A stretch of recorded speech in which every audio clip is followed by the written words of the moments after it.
하나님 아버지 감사합니다. 하나님의 자녀로서 가장 큰 축복이 전도와 선교에 쓰임받는 것인데 그 대열에 서게 하심을 감사합니다. 주신 강단의 말씀이 성취되어 우리의 삶이 빛의 경제, 전도 선교 경제에 누리는 산업인 선교사 또 경제 복음화에 쓰임받는 중요한 전도제자 되도록 은혜 받게 하여 주옵소서. 영적인 큰 힘을 얻는 시간이 되게 하시며 그래서 237나라 저 빈 곳을 살리러 들어가는 다민족 살릴 수 있는 전도운동의 주역되도록 응답받게 하여 주옵소서. 바로 이 밤에 우리가 하나님이 주시는 은혜 받기를 원하오니 그 은혜와 그 힘과 그 능력을 가지고 현장 변화시킬 수 있게 하여 주옵시고 우리와 관련된 모든 현장의 역사는 악한 영 사단의 권세가 예수 그리스도의 발 아래 무릎 꿇게 하여 주옵소서. 오늘도 그리스도 이름의 비밀 가지고 주님 바라봅니다.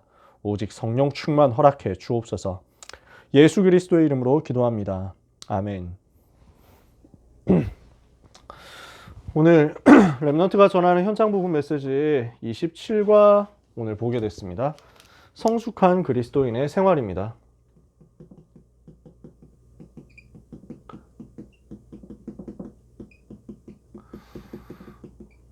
우리가 복음을 계속 누리고 있으면 삶이 그리스도의 장성한 분량에 이르도록 자꾸 변화되게 돼 있죠. 그래서 고린도후서 5장 17절에 우리는 새로운 피조물이 되었잖아요. 누구든지 그리스도 안에 있으면 새로운 피조물이다. 그래서 이전에 내 상태는 지나갔습니다. 끝났죠, 그죠?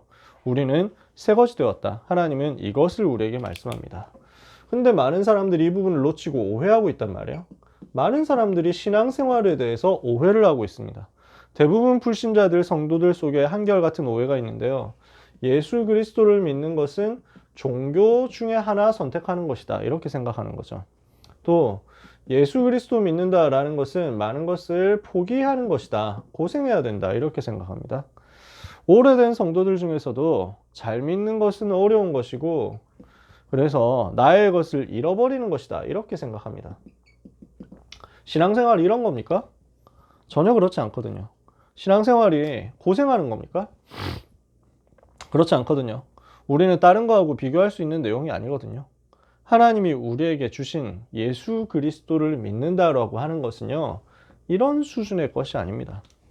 자꾸 이렇게 생각하니까 이게 종교화되는 거예요. 그러니까 여기서 나오는 게 종교생활이잖아요. 종교생활이라는 뭡니까? 종교생활이라는 것이 뭡니까? 기준이 전부 육신적이에요. 그러니까 목표도 육신적인 것이고 방법도 육신적인 것이고 내용도 육신적인 것입니다. 이렇게 하니까 어떻게 됩니까? 영적으로는 완전 무능에 빠지는 것입니다. 이걸 신앙생활이라고 오해하고 있으니까 얼마나 답답하고 안타깝습니까? 그리스도를 만났다, 그리스도를 안다, 그리스도를 믿는다라고 하는 것은요, 이런 수준의 내용이 절대로 아닙니다. 지구상에서 가장 가치 있는 선택이 바로 예수 믿는 거죠. 지구상에서 가장 중요한 선택이 예수 믿는 것입니다. 지구상에서 가장 행복한 선택이 예수 믿는 것입니다. 지구상에서 인간이라면 절대적으로 반드시 누려야 되는 것이 바로 예수 믿는 신앙생활입니다. 요거 놓치면요, 신앙생활을 계속 고생으로 착각하게 되는데 그래서 다락방에서 잘 안 부르는 찬양이 있어요. 다락방에서 잘 안 부르는 찬양이 부름받아 나서니 몸 어디든지 가오리다, 이런 찬양 잘 안 부릅니다. 왜냐하면 그 찬양이 꼭 잘못됐다기보다는 찬양 부르는 사람이 자꾸 오해해요. 아골골짝 빈들에도 복음 들고 가오리다, 뭐 좋죠. 어디든지 가야 되니까 멸시 천대 십자가는 제가 지고 가오리니, 그러니까 십자가 지고 가는 게 멸시받고 천대 당하고 이런 걸로 생각을 하는 거예요. 물론 그럴 때도 있습니다. 물론 그런 현장도 있습니다. 근데 이 부분을 되게 막 슬픈 마음으로 고생하면서 가는 것처럼 생각한다면 이거는 틀린 거예요. 마태복음 11장 28절 29절에 예수님 뭐라고 했습니까? 수고하고 무거운 짐진 자들아 다 내게로 오라, 내가 너희를 쉬게 하리라. 누구든지 나에게 와가지고 내가 주는 멍에를 져라. 내 멍에는 쉽고 내 짐은 가벼우니라. 그러니까 주님이 지게 하시는 그 짐은 쉽고 가벼운 것인데 이걸 진짜 내가 무거운 거 억지로 고생하면서 내가 세상 것 다 포기하고 진짜 어려움 속에서 울면서 가는 것처럼 생각을 하니까 다락방에서 또 잘 안 부르는 찬양이 있습니다. 내 주를 가까이 하려 함은 십자가 짐 같은 고생이나. 그러니까 그 찬양이 꼭 나쁘다 잘못됐다라기보다 하도 오해하니까 부르면서요. 우리가 고생하면서 사는 게 아닙니다. 구원받았다는 것은 무엇을 의미합니까? 우리가 구원받았다는 것은 최고의 것을 받았다는 것입니다. 고린도후서 5장 17절에 보니까요. 누구든지 그리스도 안에 있으면 새로운 피조물이라. 이전 것은 지나갔으니 보라 새 것이 되었도다. 이전 것이 뭔데요? 우리가 어디에서 해방받았습니까? 에베소서 2장 1절에 허물과 죄로 죽었던 너희를 살리셨도다 그랬죠. 그러니까 허물과 죄로 죽었던 죄 문제, 저주 문제, 과거 모든 문제에서 해방받았다는 거예요. 에베소서 2장 1절 허물과 죄로 죽었던 과거에서 빠져나왔습니다. 해방받았어요. 지금 불순종의 아들들 가운데서 역사하는 사단의 권세에서 해방받았습니다. 현재 문제에서 빠져나왔어요. 본질상 진노의 자녀로서 미래에 고난당하고 지옥 갈 수밖에 없었는데 여기에서 빠져나왔어요. 이전 것에서 빠져나와서 우리는 새 것이 되었다. 이게 구원받은 거거든요. 그러니까 이보다 기쁜 게 어디 있습니까? 예수 믿는다고 하는 것은 되게 손해보고 고생하고 포기하고 힘들게 몸을 울면서 가는 게 아니라 이 모든 과거, 현재, 미래의 문제에서 빠져나와서 새 것이 된 것을 기쁨으로 누리는 거죠. 이것을 우리는 렘넌트에게 꼭 전달해 줘야 되겠습니다. 그러면 이 구원받았단 말이에요. 그러면 어떻게 되느냐? 성숙하도록 가야 되죠. 성숙한 그리스도인으로서 어떻게 돼야 되냐? 두 가지 일에 계속 하나님의 은혜를 받아야 되겠다. 첫 번째는 하나님과의 관계입니다. 하나님과의 영적인 관계에서 계속 복음을 누리게 되는 거예요. 어떻게 합니까? 베드로전서 2장 2절에 신령한 저진 하나님의 말씀을 사모함으로써 하나님과의 관계가 점점 깊어집니다. 요한복음 1장 12절에 하나님 자녀에게 주신 권세를 사용하고 계속 누리게 됩니다. 베드로서 1장 4절에 세상에 썩어질 것 말고 하나님께서 주시는 하늘의 신령한 것을 사모하고 그 성품에 참여하게 됩니다. 그러니까 하나님과의 관계가 계속 누려지니까 사람과의 관계가 축복된 관계로 자꾸 바뀌어져서 누려지는 거예요. 전에는 사람과의 관계가 요 과거, 현재, 미래 문제 속에 있는 관계였잖아요. 마귀 자녀로서 마귀가 시키는 대로 살면서 인간관계 속에서 끊임없이 고통받았거든요. 근데 이제는 그 관계가 아닌 거예요. 우리에게는 인간과의 관계가 모든 다른 주변에 있는 사람과의 관계가 축복된 관계로 바뀌어지는 역사가 일어나게 되어 있습니다. 무엇으로 인해서 축복된 관계가 깊어집니까? 요한일서 3장 11절 14절 우리에게 주신 하나님의 사랑이 현장에 딱 나타나는 거예요. 불신 현장을 향해서 예수님이 모든 세상, 우리 하나님께서 세상을 이처럼 사랑하셔서 우리에게 독생자 예수 그리스도를 보내주셨잖아요. 그 하나님의 사랑이 우리에게 임하니까 형제를 사랑하는 대로 갈 수밖에 없는 거예요. 이렇게 되면 어떻게 됩니까? 우리가 받은 새로운 사명의 직책이 나옵니다. 우리는 불신자와 하나님 사이를 화목하게 하는 그리스도의 사신이에요. 그리스도의 대사란 말입니다. 고린도후서 5장 18절에서 21절까지. 그러니까 우리를 화목하게 하는 직분을 받았다. 이렇게 설명하는 거죠. 이러면 어떻게 됩니까? 다른 말로 쉽게 말해서 하나님과의 관계, 내가 복음 누리고 있으면요. 현장에서 전도 문은 열려진다는 거예요. 현장에서 그리스도의 사랑을 가지고 사람을 사랑하고 생명을 사랑하면서 그 복음을 가지고 하나님과 사람 사이에 막혔던 담을 헐어버리는 그런 화목해 하는 사역을 우리가 하게 되잖아요. 그리스도께서 하셨거든요. 그 사역을. 근데 우리가 그리스도의 대사란 말이에요. 그리스도의 사신이란 말이에요. 이러니까 주님이 하셨던 그걸 가지고 그대로 하나님과 사람이 화목하게 하는 전도운동 하게 되는 것입니다. 이러면 어떤 결과가 나타납니까? 하나님 아버지와 그 아들 예수 그리스도의 교제가 점점 깊어지니까 기쁨이 우리 가운데 충만하게 된다. 요한일서 1장 3절 4절에 보니까요. 뭐라고 요한 사도가 설명했냐면요. 우리가 계속 복음 누리고 있으면 우리 하나님 아버지와 교제하게 되는 것이다. 그래서 너희를 불러서 우리 하나님 아버지와 우리 하나님 아버지와 교제하게 하시는 우리 하나님이 미쁘시다. 예수 그리스도로 말미암은 하나님과의 교제가 점점 더 깊어지고 풍성해지는 것입니다. 어떻게 해요? 내가 현장을 사랑하고 현장에 복음 전하고 복음 전한 제자들 양육하는데 여기에서 점점 하나님과의 관계가 깊어진다는 거죠. 자, 이렇게 되면요. 성숙한 그리스도인에게 확고한 삶의 방향과 동기가 생겨납니다. 완전 달라지는 거예요. 전에 가지고 있었던 삶의 방향과 동기가 달라집니다. 불신자 상태에 있을 때 살아가던 삶의 목표 동기 이거하고 전혀 상관이 없어요. 이제는 어떻게 되냐? 고린도후서 5장 14절에 제가 이 구절들 진짜 좋아하거든요. 그리스도의 사랑이 우리를 강권하시는도다. 이렇게 됩니다. 그리스도의 사랑에 묶이는 거예요. 그래서 전에는 내가 내 마음대로 살았던 것 같은데 이제는 그리스도께서 나를 붙들고 나를 이끌어 가시고 나를 전도운동하는 곳으로 끌고 가시는 거예요. 사도 요한을 보고 그 베드로를 보고 예수님 뭐라고 했습니까? 요한복음 21장에 보니까 네가 전에는 네가 원하는 곳으로 스스로 띠뛰고 다녔지만은 이제 네가 원하지 않은 곳으로 남이 너에게 띠를 띄워주고 다니게 될 것이다. 그러니까 우리는 전에는 내 마음대로 하고 내 이익대로 내 동기대로 살았던 것 같은 내 목표대로 살았던 것 같은 이제는 그게 아니에요. 그리스도께서 나를 지배하시고 나를 다스리시고 나를 이끌고 가시는 거예요. 전에는 내가 주인 되어가지고 그리스도 끌고 다니는 것 같은데 내가 여호와의 목자시니 이러면서 다녔던 것 같거든요. 근데 이제는 우리가 어떻게 돼요? 여호와가 나의 목자시니. 이게 계속 누려지는 거죠. 내 마음 중심은 어떻게 됩니까? 고린도후서 5장 15절입니다. 이 구절 진짜 멋있거든요. 고린도후서에 멋있는 성경 구절들이 많아요. 진짜 좋은 구절들이 많아요. 5장에도 마찬가지예요. 그래서 왜 하나님이 우리를 부르셨느냐? 다시는 우리 자신을 위해서, 그들 자신을 위해서 사는 것이 아니고 오직 그들을 대신하여 죽었다가 다시 살아나신 이를 위하여 살게 하려 함이라. 우리의 삶의 목표가 달라집니다. 쉽게 말해서 그리스도를 위하여 이렇게 됩니다.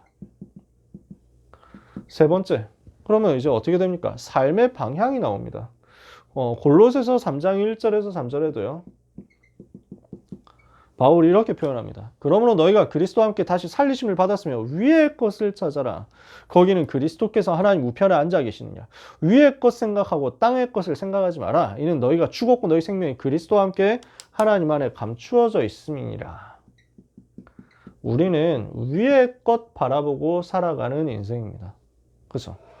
우리는 그리스도의 사람이고 그리스도에 의한 사람이고 그리스도를 위한 사람으로서 이제는 위의 것을 바라보고 하나님이 위에서 부르신 부름의 상을 위하여 달려가는 인생입니다.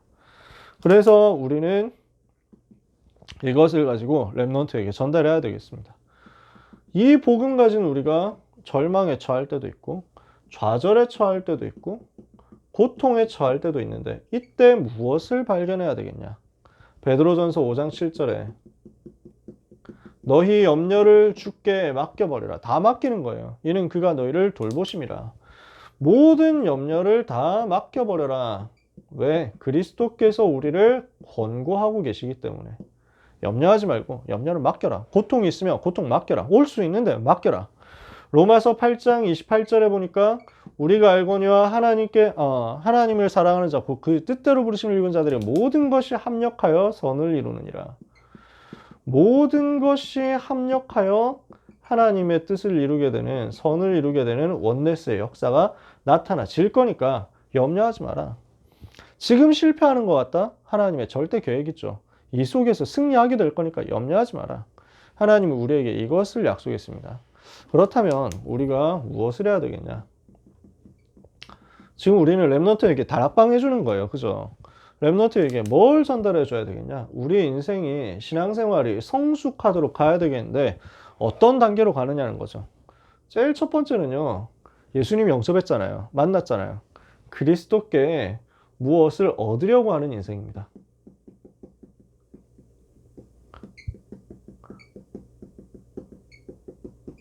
그리스도께 뭘 얻으려고 하는 삶. 그래서 뭔가 받아내려고.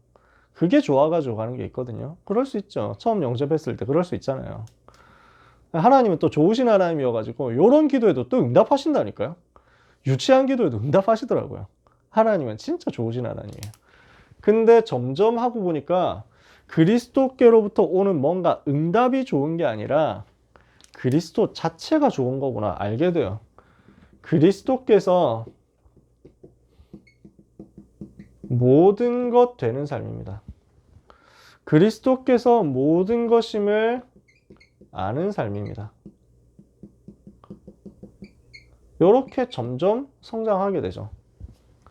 전에는 그리스도께서 주시는 뭔가 보고 갔는데, 이익 보려고 갔는데, 이제는 그게 아니라 그리스도 자체를 가지고. 그러면 이제 드디어 어떻게 됩니까? 여기에서 더 나가가지고 우리는 어디까지 가게 되겠습니까? 그리스도께 모든 것을 드리는 삶으로 가게 됩니다. 여기까지 가야 되겠죠. 우리가 만나는 사람에게, 우리가 다락방 해주는 랩런트에게 이거 알려줘야 되겠죠. 나는 그리스도께 뭔가 받으려고 했는데 내가 너무 어려우니까, 내가 너무 고생하니까, 그래서 예수님 믿고 위로도 받고 병도 좀 낫고 이런 거 하고 싶었는데, 공부도 좀 잘 되고 이렇게 해가지고 하고 싶었는데, 알고 보니까 그게 아니라 그리스도가 다란 말이에요. 그리스도가 답이란 말이에요. 그리스도 자체가 응답이고 그리스도 자체가 행복이란 말이에요. 그렇게 되고 나니까 그 그리스도를 위하여 내가 모든 것을 드려야 되겠다. 근데 이게 어떻게 결론이 나야 됩니까? 고생이고 포기고 손해로 내 열심으로 이렇게 해서 드러나는 것이 아니고요. 그리스도를 위하여 사는 것이 나에게 가장 기쁨이 되는 거예요. 그리스도를 위해서 사는 것은 고통이 아닙니다. 손해가 아닙니다. 희생이 아닙니다. 고행이 아닙니다.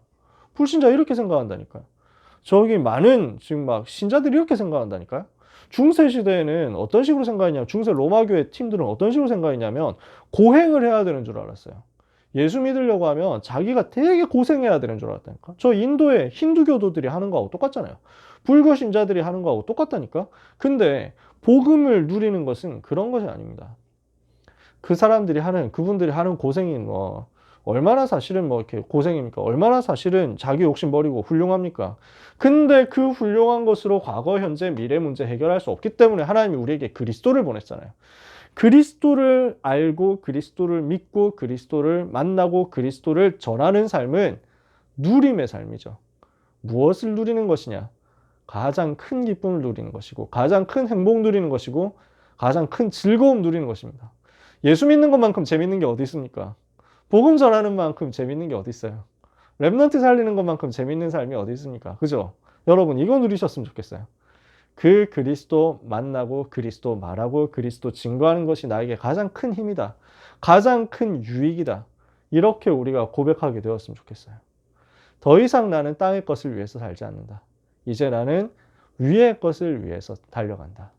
우리는 더 이상 불신자 상태처럼 사는 것이 아니다. 위에서 부르신 부름의 상을 위하여, 표대를 향하여 그리스도께 잡힌 받은 그것을 잡으려고, 그것 위에서 사는 인생이 가장 행복하다. 그래서 찬양작가 뭐라고 고백합니까? 내 구주 예수를 더욱 사랑, 엎드려 비는 말 들으소서. 내 진정 소원이 내 구주 예수를 더욱 사랑, 더욱 사랑. 다만 내 비는 말 내 구주 예수를 더욱 사랑. 우리의 고백이 되며 우리가 만나고 사역하는 현장의 대상자들의 고백이 되게 되기를 예수님의 이름으로 축복합니다. 기도하겠습니다. 하나님 감사합니다. 복음 알고 복음 누리는 것이 인생의 가장 큰 행복이며 인생의 가장 큰 유익이며 인생의 가장 큰 기쁨이요 힘이요 즐거움임을 우리 전도자들이 알고 누리게 하여 주옵소서. 그 누림의 증인으로서 우리가 사역하는 대상자, 귀한 랩런트들에게 이 행복이, 이 재미가, 이 기쁨이 전달되게 하여 주옵소서. 우리가 이 여정 속에 있음을 감사합니다. 날마다 더욱 그리스도를 누리게 하옵시고, 날마다 그리스도로 더욱 깊어지게 하여 주옵시며, 날마다 더 풍성히 그리스도를 누림으로 더 성숙해지는 깊은 영적인 힘 가진 전도 제자 되게 하옵소서. 세상이 감당하지 못할 영적 서밋이 되도록 우리 귀한 선생님들에게 성령으로 역사하여 주옵소서. 예수 그리스도의 이름으로 기도합니다. 아멘.